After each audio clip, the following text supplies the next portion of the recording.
नमस्कार दोस्तों, आज की यह साखी मन को वश में करने का तरीका।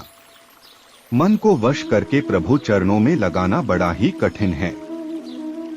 शुरुआत में तो यह इसके लिए तैयार ही नहीं होता है, लेकिन इसे मनाए कैसे? एक शिष्य थे, किंतु उनका मन किसी भी भगवान की साधना में नहीं लगता था और साधना करने की इच्छा भी मन में थी। वे गुरु के पास गए और कहा कि गुरुदेव, मन लगता नहीं और साधना करने का मन होता है। कोई ऐसी साधना बताएं जो मन भी लगे और साधना भी हो जाए।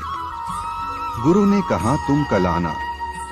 दूसरे दिन वह गुरु के पास पहुंचा तो गुरु ने कहा, सामने रास्ते में कुत्ते के छोटे बच्चे हैं, उसमें से 2 बच्चे उठा ले आओ और उनकी हफ्ता भर देखभाल करो।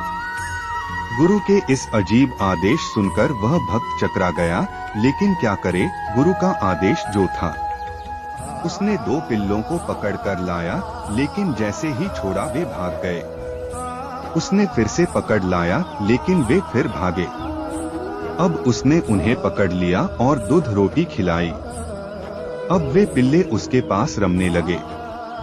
हफ्ता भर उन पिल्लों की ऐसी सेवा यत्न पूर्वक की कि अब वे उसका साथ छोड़ नहीं रहे थे।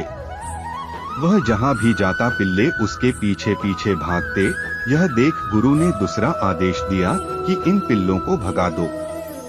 भक्त के लाख प्रयास के बाद भी वह पिल्ले नहीं भागे। तब गुरु ने कहा, देखो बेटा, शुरुआत में यह बच्चे तुम्हारे पास रुकते नहीं थे, लेकिन जैसे ही तुमने उनके पास ज्यादा समय बिताया, ये तुम्हारे बिना रहने को तैयार नहीं है।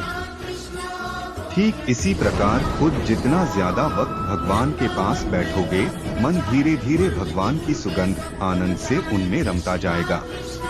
हम अक्सर चलती फिरती पूजा करते हैं, तो भगवान में मन कैसे लगेगा? जितनी ज्यादा देर ईश्वर के पास बैठोगे, उतना ही मन ईश्वर रस का मधुपान करेगा और एक दिन ऐसा आएगा कि उनके बिना आप रह नहीं पाओगे। शिष्य को अपने मन को वश में करने का मर्म समझ में आ गया और वह गुरु आज्ञा से भजन सुमिरन करने चल दिया। बिन गुरु ज्ञान कहाँ से पाऊं?